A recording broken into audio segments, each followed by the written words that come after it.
Hey kiddos, today is the 6th day of our resurrection egg story, April 6th. And we kind of left yesterday with a bad or tough picture in our mind of Jesus being beaten and whipped. But let me tell you that this story does not have a sad ending. This story has a happy ending, okay?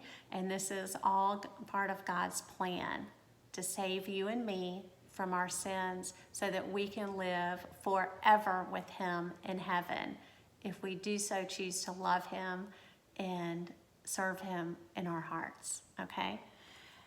So we're going to open the yellow egg today, number 6. That's right. Then the soldiers of the governor, that's Pilate, okay?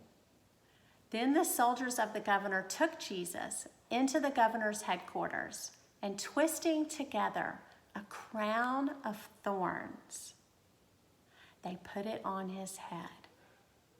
And kneeling down before him, they mocked him. That's from Matthew chapter 27. A crown of thorns sounds painful. If you've ever seen a thorn or touched a thorn, it very easily can prick your finger and cause you to bleed. You really don't even have to press down on it a whole lot. So can you imagine? They took a whole stem of thorns, maybe several stems, tied them together and made a crown of thorns. They were mocking Jesus as king, making fun of him.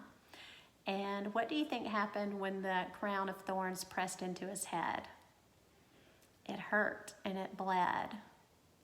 What do you think is inside the yellow egg today?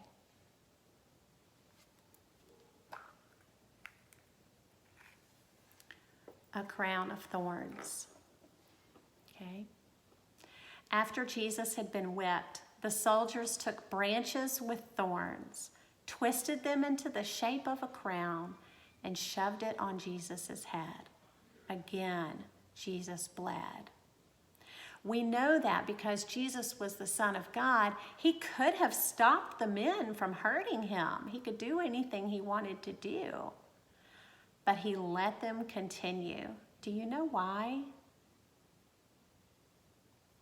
Because even though He hadn't done anything wrong, He had not sinned. Jesus was taking the punishment for all of the wrong things that any person had ever done or that any person like you or me would ever do. Okay, so a crown of thorns reminds us that Jesus took on our sin.